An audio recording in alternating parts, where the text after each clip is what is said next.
series in the semifinals. Canada leading 1-0 in the first period on a goal by Wade Redden. Now let's check out all the winners and losers from last night on our Sports Roll.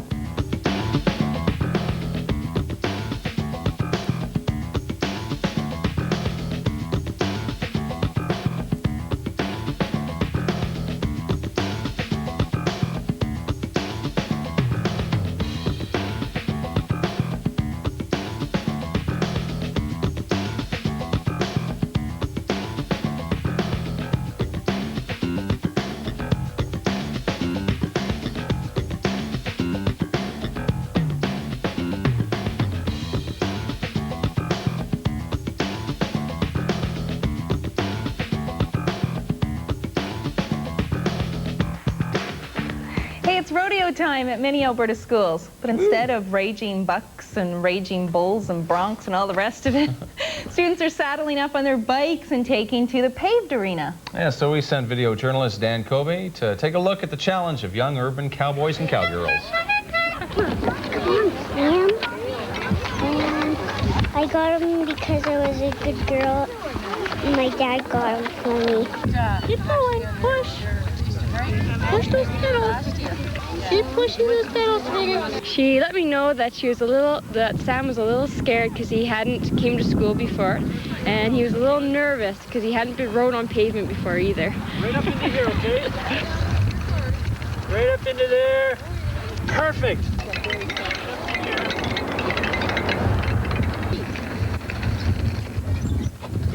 Can you come right up to here and stop? Oh, one more. Good girl. It's really a good opportunity for them to practice some of their skills on their bicycle and just become more aware of handling their bicycle and being able to stop safely, and also really encouraging them to wear helmets. Well, where's your helmet? I don't need one. Why not? Because I'm a good bike rider. But what if someone hits you? I'll just stop on my brakes and do nothing.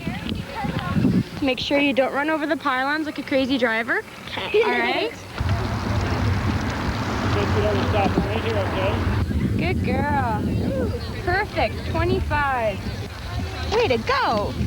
Good job, Terry. Sam did really, really good, and it's his first time at my school.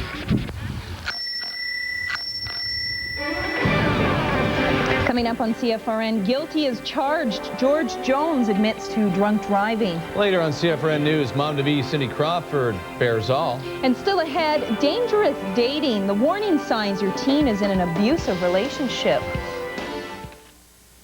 Looking right, even for your heaviest responsibilities. On-air wardrobe supplied by Eddie's Menswear.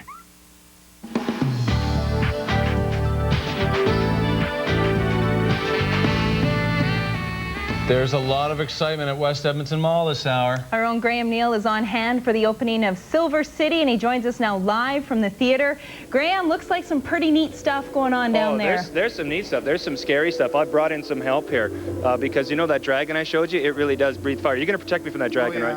Absolutely. All right. Well, here's what happens when this thing goes off. Just moments ago, this is what it looked like.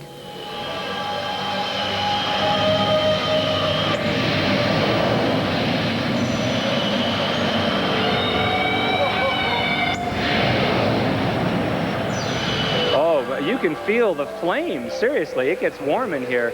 Kind of a neat thing in that music, that ominous music that's playing in the back of me, that means he's going to start spewing flames again. So be careful. I brought in John Bailey now. He's the president of Famous Players. He's here. He's the guy we saw cut the ribbon live. And you've got quite the facility here, hey? We're really excited about it. And it's actually the first time I've seen the dragon working, and so it made me really happy to see it. But the theater itself, as you've seen, is highly themed. You know, we have lots of additional food choices, and of course the wonderful stadium auditoriums with the big screen, big sound that Famous delivers. Okay, and it's open to the public when? It'll be at noon on Friday. Okay, and this is all obviously that you have a big movie playing here as well. Opens in a week, the Star Wars as well? Yes, it'll be 12:01 a.m. Wednesday, which is really midnight Tuesday, the way I look at it, you know, and so we're expecting lots of people. You've seen, I think, a few of them outside already, so we're looking forward to that. Well, advance tickets go on sale in a few minutes, and we're going to be there for that as well. Oh, that's terrific. Great. Well, thanks, Graham. All right, thanks, John, and we're going to try to get out of the way before the flames go off again, because I must run away from the dragon. But no, actually, it's really cool. You should see it. It looks very cool, Yes. Graham. Well, you did see it. What am I talking about? I showed We it saw to you. it. You We should saw it. feel it. Did you feel it? Yeah, it's hot. Good. Yeah, Be my careful. popcorn was cold. I held it up there, warm. Amazing. Melted all the butter, kept Exactly. it warm. Perfect. That's my Cook tip. a hot dog. Cook a hot dog on that, too, if you want That's to. next. I'll go get a coat hanger. Okay. Just hold it Thanks, up Graham. there. All right. Have fun. Thanks. We'll have more at 6. Okay. Yeah. Well, in other entertainment news, country singer George Jones is facing charges from his car wreck in March. Jones has pleaded guilty to drunk driving. The singer was seriously injured when he crashed his vehicle into a bridge while talking on his cell phone. He suffered damage to his liver and his lungs. Jones has been fined $550 for drunk driving and has to undergo alcohol counseling. 67-year-old singer says he takes full responsibility for what happened. Cindy Crawford has pulled Demi Moore. The pregnant supermodel has posed nude on the cover of June's Vanity Fair. The move duplicates Moore's infamous expose 7 years ago. Crawford, who's 7 months pregnant, admits she may be risking overexposure. Other entertainment news, Kate Winslet's frequent flyer miles have turned out to be more trouble than they're worth. Tino Monte has the details in our Showbiz Wrap. Kate Winslet was reportedly horrified when a strange man called her home. In the conversation, the caller let it slip that he got the number from a friend at Air Miles. He expressed himself well, did he not? With great decorum and honor. A British Airways internal probe unmasked the leaker, who was fired on the spot. Security procedures were tightened, and Winslet's number changed at their expense. Eric Clapton will greet the millennium without a glass of champagne.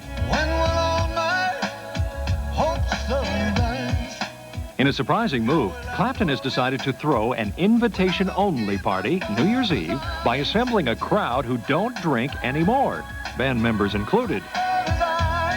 Clapton is a recovering alcoholic and had battles with drug addiction. He now operates a rehab clinic. Reba McEntire is going back to London this summer. And the fans are so great. They've been so good to me. The singer had such a spectacular response when she performed in concert in the British capital back in January. Now, she's heading back to perform at the Royal Albert Hall early June. This is Garth Brooks playing a character, and Chris Gaines is his name. Garth Brooks fans will soon be hearing double. Garth is the voice of Chris Gaines, and Gaines is coming out with his CD this fall called In the Life of Chris Gaines. Yeah, we're having trouble with this one, too. Gaines is the fictional rock and roll star who's the subject of a movie in development at Paramount. He looks and acts just like Garth, but Brooks says he'll have his own following. It was your song that made me sing. You like Garth, huh? Don't I like you? Garth, Yeah, I big do. Garth fan. Yeah. Nice. Well, today on Oprah, tackling money etiquette issues. What's appropriate when it comes to bets, gifts, and sharing the wealth? Today, Oprah talks to people caught in tricky financial situations. It's all coming up at 5 o'clock right here on CFRN.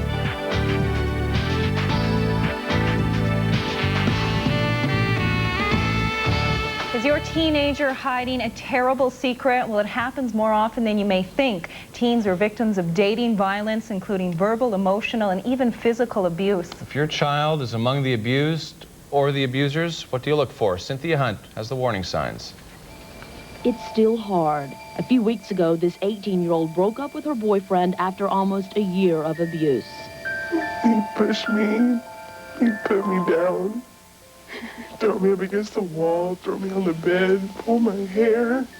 Why did you stay with him for as long as you did? Because he told me he loved me. And he'd never do it again. At first, her mother didn't even know. What was this young man like in front of you? The perfect man.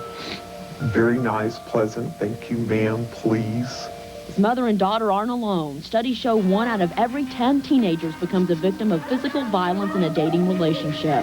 Raise your hand if you have experienced violence in a dating relationship or have seen friends. The majority of these teens at Houston's Criminal Justice High School have seen it firsthand. He would slap her in front of everybody, and she would just sit there like, oh, well, I made him mad. He would get real mad. He hit her all the time, and she kept it a secret from her mom. She would she would slap him around and make him look, kind of wimpy, you know. The violence can turn deadly. Listen to this startling statistic. 30% of girls who, between 15 and 19, who are murdered by a boyfriend or ex-boyfriend. Experts say emotional abuse is often the first warning sign of physical abuse. What kinds of things would you get in trouble for? The clothes I wore, the way my hair, my makeup was. Studies show 95% of the time it's the teenage boy who is the abuser. If you're worried about the teenagers you know, look for these signs. Controlling behavior, telling her what to do or using criticism to belittle and control her. Extreme jealousy, jealous even of her friends, or an explosive temper. They do it once, they'll do it all the time. They don't love you if they'll raise their hand to you. Coming up in Medical Watch, sipping soy. A new blend of coffee hits store shelves. Later, the push to ban tobacco advertising. And still ahead, concern about a new diet drug hitting the market.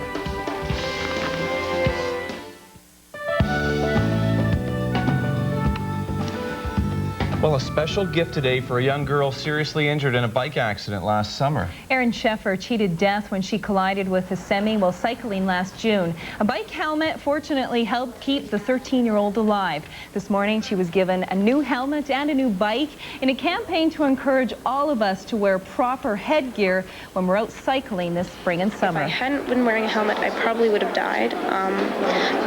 Because I was wearing a helmet, I only suffered a concussion, broken neck, broken right femur, and broken pelvis. The majority of head injuries are not due to a collision with a motor vehicle. The majority, about 90% of head injuries happen when people simply fall off their bikes. The best type of protection for that is a well-fitting, approved bicycle helmet. It is not mandatory to wear a bike helmet in Alberta, but our province is considering making it a requirement by next summer. A giant crane was carrying a special package for the University Hospital today, a package worth $3 million.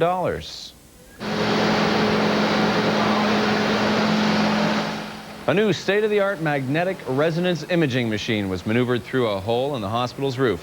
The MRI unit replaces a 7-year-old machine that had certain limitations. If you're investigating acute strokes, there are new techniques called diffusion and perfusion imaging, which basically looks at the blood flow to the brain, for example, which was not available on the old magnet, and this magnet does that very well. The new MRI is expected to go into service in late June. Cystic fibrosis patients now have a new tool to help in their battle against the disease. Health Canada has approved the Toby antibiotic for use. It is the first CF treatment designed specifically for inhalation. Toby works to fight off chronic pulmonary infections. Surgery designed to give men and women killer bodies may itself be a killer. A study published in today's New England Journal of Medicine concludes liposuction can be fatal. An examination of over 1,000 patient deaths found the cosmetic procedure was responsible for 5 cases. The technique involves injecting large volumes of painkillers in the form of saline solution diluted with a local anesthetic. The fat is then sucked out. Experts attributed the deaths to high doses of the painkillers. Well, the best way to the heart is through the wrist. That's what doctors at the Royal Alex have discovered in performing angiograms. For years, the procedure that checks for blockages in the arteries was done through an incision in the groin. But doctors have discovered the wrist is a better starting point. Well, I was quite surprised that I had a heart attack. I always figured I was I knew I was overweight, but I always felt in good health and everything, so I was very surprised. A heart attack followed by an angiogram, not exactly the way George Harper wanted to mark his 64th birthday. Fortunately, doctors have a better way to check for blockages in his arteries, accessing his heart through his wrist instead of his groin. In terms of how quickly the patients would be able to get up walk around and be ready to go home, the wrist or radial approach is far superior to the traditional femoral approach. In order to determine if a patient is a good candidate for this procedure, a simple test is done, and Tim Wharton, the patient care manager here at the Alex, is going to show us how. I'm going to do an Allen's test. What I want you to do is squeeze your hand tightly. I'm going to block off the blood flow to the hand. Open your hand up. You can see that the hand is white. I'm going to release the blood flow through the ulnar artery, and you can see that the hand pinks up nicely. That means that the blood flow is good through this artery, and we can proceed and do the radial angiogram. George had the same blood flow, making him a perfect candidate for the new procedure. So I'm going to make a very, very small opening in the skin.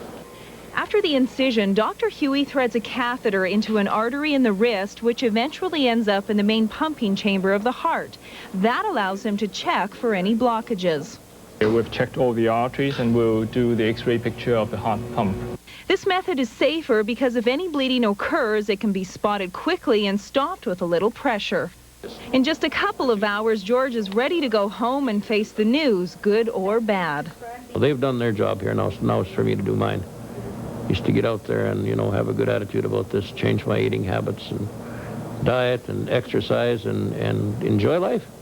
This new procedure eliminates many of the complications that were common when the heart was accessed through the groin. They included heavy bleeding, a very long hospital stay, and forcing the patient to lie on their back for several hours following the operation. The World Health Organization wants to save more lives in the next century, so it's calling for a global ban on all tobacco advertising. The WHO hopes that would help lower the number of smokers and smoking-related deaths. 3.5 million people die every year because of smoking, and experts predict that number will triple in coming years. Unless there's something dramatic that comes along that helps people stop, I think that these are predictions that we will have to make a lot of effort to prove them wrong. The WHO needs help from each country. No response yet from the Chrétien government. An Italian researcher says people who suffer from classical migraines may have a higher risk of stroke. Migraines are marked by piercing headaches and auras such as sensations of lights, voices, or numbness. A study published today in the journal Neurology found nearly half of the people with these migraines also have a potentially dangerous opening in the heart. The opening is supposed to close at birth, but remains open in about 1/3 of patients and is known to be a risk factor for strokes. A warning today from doctors about buying the new diet pill Xenocol off the internet. Xenocol is a prescription drug, but if you have a computer, you can buy it online by simply filling out a questionnaire and giving a credit card number. Doctors are concerned dieters could misuse the drug. That is below any medical standard of care, and I am very clear in this. I totally deplore it. I'm totally against it. Makers of Xenocol claim all applicants on the internet are carefully screened before the drug is prescribed. A new product is set to hit health stores soon. It's coffee with a real kick and a touch of soy. We get the details in this report. It started as a simple conversation last fall. Two friends over coffee. Nancy Jones, recovering from breast cancer. Claudia Del Vecchio, a nutritionist, trying to help Nancy heal. I told the doctor that this is the worst thing that had ever happened to me and I'll never be the same again. No, Nancy's not the same. I'm even better than I was before. Better, she says, because of this new coffee concoction. We started roasting the beans in our oven. Well-bean coffee, they call it. It's a blend of roasted soybeans and premium Arabica coffee beans. And they're actually roasted together, and then blended, and then packaged. It took about 9 months for both of these women to actually get this idea brewing. They had to find a soybean farmer as well as a coffee chemist. And then they had to get the flavor good to the last drop. I think it tastes like regular coffee. So far, 1 out of every 4 who try the coffee buy it. Some for the flavor. And it just goes down so easily that I really would like to get into it. Others for the health benefits. If you can't have a lot of caffeine, you're already getting about half less. And then you're getting the benefits of soy. So it's really good. A really good gift for coffee lovers. And a really big blessing for Nancy.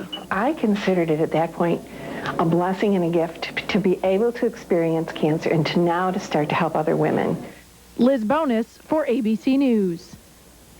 Yes, right now coffee available in the States costs about the same as most gourmet coffees, close to $10 a pound. If you want more information, call the number right on the screen, 1-800-633-9850. Coming up on CFRN, a little black bear paws his way into a few problems. Next, women making a move on two wheels. We'll talk to the experts about the growing trend of women bike riders.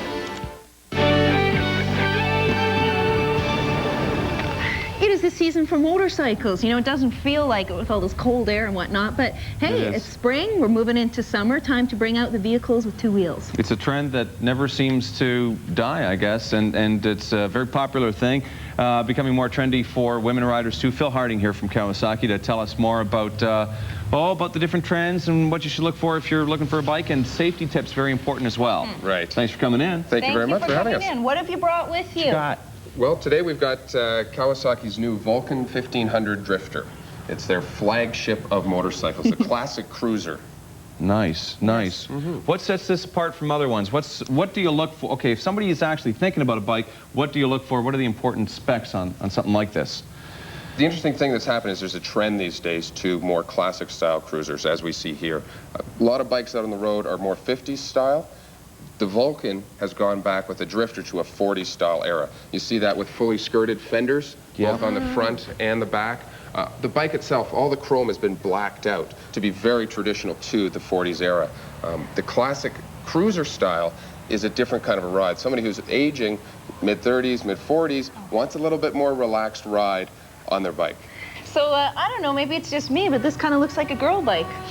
Actually, well, sure it is. It's kind of sleek looking. It has nice curves and whatnot. I don't know. I think this has more female tendencies. And it's got skirts on it, too. Isn't that odd? Am I insulting you? No, I'll be honest, actually, almost 1/4 of first-time buyers are women these days. Oh? Surprisingly as well. Hop on. There you go. I would love to hop on, but I'm wearing a skirt, so I don't think that would be quite appropriate. Can I get on? Joel? I'm not wearing a skirt. There you go. In fact, Phil, I never wear skirts. This is a good thing. Okay. Have a seat right up there. But it looks heavy. Could I ride something like this? Okay, here, I got you my cord. Because Go you got all ahead. these cords here. I'll help you out. The bike itself has a very low center of gravity. The seat height is low. The engine, the V-twin, the 1500, the digital fuel injection helps lighten the load of the bike too to keep everything down. Mentioned about women buying bikes, 80% of them are buying a cruiser style bike like our Drifter. Really? And this is different, like this where this speedometer is. I have to say, I remember as a kid, I had a little dirt bike, but my speedometer was up here. Right. Again, back to the classic cruiser style, keeping in things, they put them down here on the gas tank. Technology on the motorcycle, though, is definitely new millennium. The 1500 incorporates digital fuel injection. What does it mean? It's the same as basically your car, better fuel economy, better overall environmentally, better emissions out the back. So how hot are bikes? Are they like a growing trend, or are lots of people, you know, moving to buying bikes these days? In Canada right now, there's about 300,000 motorcycles on the road. We are definitely becoming more and more popular. In the past 5 years, bike sales have almost doubled in Canada. What do you think that is? I think it's old versus new. People are working hard Monday to Friday. They're downtown offices. On the weekends, though, they want to have a Sunday afternoon ride. Maybe take out the kids for a ride, maybe a little bit different lifestyle. Get out there and let her rip. What do you think, Joel? You could start it if you want. Yeah? Yeah, do it. All right. Do you want to do that? Is it electric start? Turn the key. It has electric start. Careful, because I don't want to get... Indicator here saying the bike is in neutral. And you can just push the start button. That's give it? A little twist of the throttle. We got a rockin' show today, a rockin' show here on CFRN. That's pretty cool, so you don't have to actually step on you can just turn it off. What do I turn it off? Just push that up. There you go. We got a rockin' How did that show. feel? It felt powerful, actually. Safety concerns, though, because I know everybody at home watching is saying, hey, listen, you know, you have to be very careful. I'd be a very easy rider myself. What are the key things to keep in mind, safety-wise? May is Motorcycle Awareness Month, and as a motorcyclist, we want other vehicles on the road to realize that motorcycles, as I mentioned, there's 300,000 of us out there in Canada driving bikes. They need to be aware that we are a presence on the road. We may be smaller, but please be aware of us. All of us have headlights. As a bike, for those people coming back into the marketplace, coming back to buy a cruiser-style motorcycle like the Drifter, have that opportunity to realize that we need to act like cars. We don't need to go zipping between cars. We need to be responsible riders. We need to respect them. Phil Harding from Kawasaki, thank you so much for coming in today. Thank you so much. Thanks. Beautiful. 3 degrees looking through Skywatch on a bit of a drizzly day in the capital city. Looks like that rain is going to continue for the rest of the day. We're back with more right after this. Stay with us.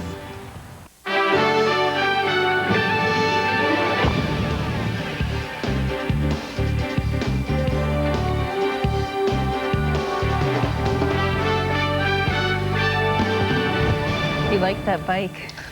Yeah, it's fun.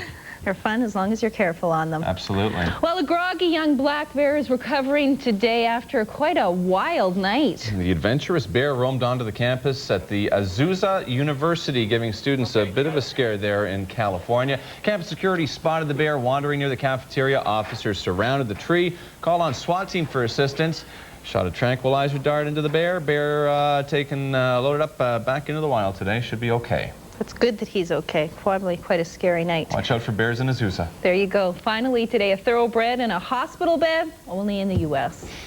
Not too many people get the opportunity to be visited at the hospital by their horse. I doubt it.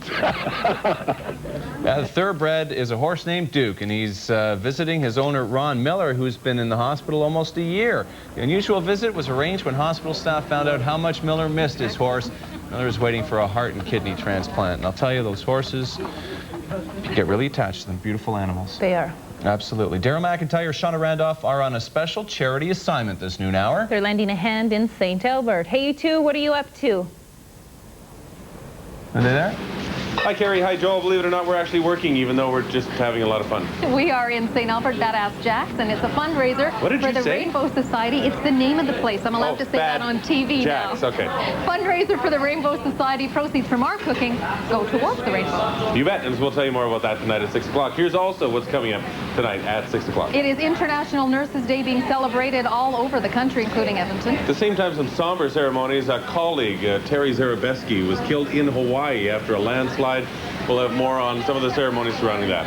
Also, if you're tired of this rotten weather, you are not alone. There's a lot of businesses suffering. We'll get into that. And we'll have the latest on the search for the doctor in Fairview, Dr. Doug Snyder. That search did resume today. He's been missing now for more than a week. So we're going to change, get back to work, do our other job for the day. Oh, that's work. Great. Yeah, it is okay, work, we'll Daryl. slave away. We'll see you. Maybe we'll bring you a sub or a wrap or something. Unless he eats them all. That's likely. They look so cute in their little jean shirts. Oh, don't they? Don't expect any lunch from them. Thanks for watching, everybody. Have a good afternoon.